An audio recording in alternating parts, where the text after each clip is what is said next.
selamat malam Bapak, dengan Bapak siapa? Salam dok, saya dengan Bapak Deva. Oh, dengan Deva ya. Ini ada apa-apa keluhan di sini? Ini dok, tadi saya habis jatuh dari motor, terus ini kaki saya luka dok. Oh, luka. Tadi jatuhnya di mana Pak? Di jalan. Di daerah beraspal gitu iya, atau? kena aspal tadi. Oh, oke. Terus yang daerah yang luka kira-kira di mana aja tadi? Di ini dok, tungkai. Di tungkai kaki ya. kanan Terus bawah. di yang bagian kirinya apakah ada keluhan juga? Yang kiri, iya cuma lecet-lecet aja sih dok. Oh, oke. Tadi kecelakaan kira-kira jam berapa Pak? Wah, kayaknya ya 10 menit yang lalu. 10 menit yang lalu. Kronologinya gimana kok bisa jatuh? Iya, jadi tadi saya lagi berkendara naik motor nganterin anak saya. Terus ada orang ngerem mendadak, ibu-ibu gitu dok, terus yaudah banting setir, terus jatuh, terus kena aspal. Oh, oke. Tadi yang berdarah berarti bagian kaki kanan bawah aja ya? Iya. Bagian tangan nggak ada ya Bapak? Kanan. Terus tadi udah dicoba untuk ditekan darahnya apa belum? Belum. Tadi udah sempat dikasih pertolongan pertama belum di lokasi? Oh, belum ya. Bapak ada alergi obat? Tidak ada. Oh, nggak ada. Oke. Ini saya akan cuci tangan lebih dahulu lalu memakai handscoon. Bapak bisa di sini sebentar ya Bapak? Bisa ditunggu sebentar. Iya. Baik, saya akan mencuci tangan. Baik, Bapak, saya sudah mencuci tangan. Untuk selanjutnya saya akan memakai handscoon terlebih dahulu. Bentar ya Bapak. Nanti untuk pemeriksaannya akan saya lihat dulu ya Bapak untuk lukanya, bentuk lukanya. Lalu dari setelah pemeriksaan baru akan saya lihat apakah perlu penjahitan atau tidak ya Bapak. Bila nanti dilakukan penjahitan, apakah Bapak bersedia? Iya, bersedia dok. Oke, baik. Di sini saya lihat dulu untuk celananya. Permisi Bapak, saya agak ke ataskan, permisi. Nanti kalau ada yang nyeri bisa disampaikan ya Bapak. Baik, di sini saya lihat untuk perdarahannya ukurannya di sini sekitar 5 cm ya Bapak. Lalu untuk dalamnya sekitar 2 cm dan di tepinya di sini ada lumayan cukup kotor ya Bapak karena pasir-pasir. Lalu untuk tepinya juga di sini terlihat tepinya tidak rata. Untuk selanjutnya saya akan mengecek terlebih dahulu untuk vaskularisasinya di bagian arteri dorsalis pedisnya. Baik, masih teraba dengan baik. Untuk yang sebelahnya Pak? Baik, masih teraba dengan baik. Untuk selanjutnya coba bisa digerakkan Pak kakinya sekuatnya saja, masih bisa ya. Terus yang di bagian ininya di dorsofleksikan, pelantar fleksikan. Untuk yang di sini masih bisa ya? Bisa. Baik, untuk selanjutnya saya akan melakukan pemeriksaan sensitivitas. Bapak bisa menutup mata terlebih dahulu. Apakah terasa Bapak? Terasa. Seperti apa? Di ini kaki kanan saya. Kaki kanan ya. Bagian tengah. Apakah teraba? Iya, teraba. Di mana? Di bagian punggung kaki saya. Oke. Apakah teraba? Teraba. Di mana? Yang kaki kanan kiri saya bagian tengah. Apakah teraba? Teraba. Di mana? Di punggung kaki saya bagian kiri. Baik. Baik Bapak, untuk pemeriksaan untuk sensitivitas, vaskularisasi juga masih baik. Di sini juga tidak ada deformitas. Jadi di sini saya menentukan diagnosis untuk kerjanya adalah vulnus lateratum. Jadi ada luka di bagian kaki Bapak. Kemungkinan akan saya jahit karena cukup besar dan ada perdarahan. Apakah Bapak bersedia untuk dijahit? Bersedia. Ya, baik, saya akan mempersiapkan diri lebih dahulu. Bapak bisa bersiap-siap ya Pak. Sebelum melakukan pemeriksaan, saya akan melakukan cuci tangan lebih dahulu dengan standar WHO menggunakan sekitar waktu 40 hingga 60 detik. Yang pertama adalah menyalakan keran terlebih dahulu. Kita nyalakan, lalu menggunakan sabun 3-5 cc. Yang pertama adalah bagian punggung tangan dengan 8 hitungan 1, 2, 3, 4, 5, 6, 7, 8 1, 2, 3, 4, 5, 6, 7, 8. Lalu ke telapak tangan 1, 2, 3, 4, 5, 6, 7, 8. Selanjutnya adalah gerakan mengunci 1, 2, 3, 4, 5, 6, 7, 8 1, 2, 3, 4, 5, 6, 7, 8. Ke jempol 1, 2, 3, 4, 5, 6, 7, 8 1, 2, 3, 4, 5, 6, 7, 8. Selanjutnya adalah gerakan memutar kuku untuk membersihkan bagian kuku 1, 2, 3, 4, 5, 6, 7, 8 1, 2, 3, 4, 5, 6, 7, 8. Cuci tangan sudah selesai. Selanjutnya adalah membilas. Mengeringkan menggunakan kain handuk 1 kali pakai atau bisa juga menggunakan tisu. Dan mematikan keran menggunakan handuk. Baik, cuci tangan telah selesai. Bapak, untuk selanjutnya saya akan melakukan buntu alat atau pembersihan luka. Apakah Bapak bersedia? Baik, apabila bersedia, untuk yang pertama saya akan bersihkan luka di bagian tepi-tepian dulu ya Bapak dengan cara mengirigasi dengan menggunakan NaCl ataupun air. Di sini saya menggunakan NaCl. Bismillahirrahmanirrahim. Saya irigasi. Baik, mengelilingi lukanya. Setelah dari irigasi selesai, kita membersihkan dengan sikat untuk bagian pasir-pasir yang ada di tepi lukanya secara perlahan. Mohon maaf ya Bapak apabila sakit. Baik. Setelah itu saya akan melakukan tindakan aseptik, yaitu mengganti sarung tangan terlebih dahulu. Tadi saya sudah mengganti sarung tangan saya, sehingga di sini saya akan melakukan tindakan dari disinfeksi dari lukanya tersebut. Sebelumnya saya akan mempersiapkan dari dopnya dan saya saya akan melakukan disinfeksi menggunakan alkoholnya. Ini dari bagian dalam menuju ke luar. Baik, sudah saya disinfeksi.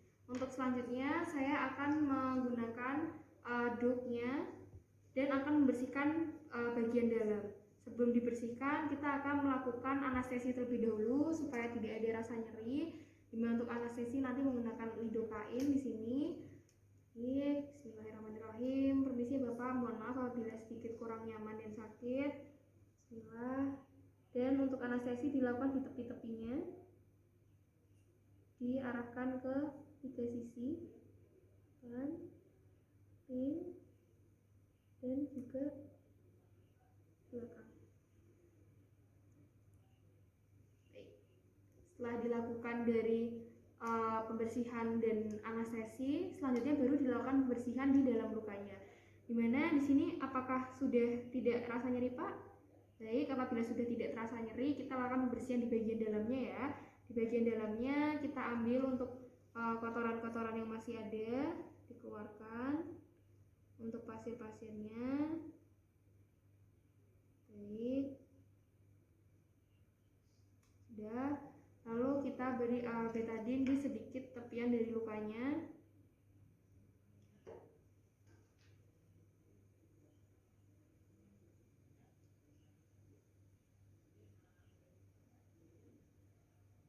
Baik, sudah bersih. Untuk selanjutnya adalah penjahitan atau hacking. Baik Bapak, untuk selanjutnya saya akan melakukan hacking ya. Mohon maaf bila kurang nyaman, tadi karena sudah saya anestesi. Untuk memegangnya menggunakan ibu jari dengan jari keempat dan menggunakan needle holder yang ada di sini seperti ini, lalu dimasukkan ke sepertiga belakang seperti ini. Selanjutnya kita menggunakan benang di sini. Benangnya kita cepitkan di sini, lalu sebentar. Nah, di sini. Nah, sudah. Baik, kita menggunakan pincet untuk menahannya. Bismillahirrahmanirrahim. Kita masukkan. Nah, keluar. Kita tarik. Ini kita tarik dari benangnya.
Baik Bapak, untuk penilaiannya sudah selesai. Untuk hasilnya seperti ini, ada 4 jahitan pada kurang lebih luka pada 5 cm, luka robek pada 5 cm. Baik, terima kasih Bapak atas kerjasamanya. Nanti untuk lukanya jangan sampai basah, jangan sampai sobek. Kalau misalnya dalam 10 hari terdapat infeksi, bisa kembali ke sini lagi. Dan untuk penyembuhannya nanti selama 4 hari hingga 10 hari. Apabila ada pertanyaan, bisa disampaikan Pak. Apakah ada pertanyaan? Baik, sudah tidak ada ya. Terima kasih atas kerjasamanya. Wassalamualaikum.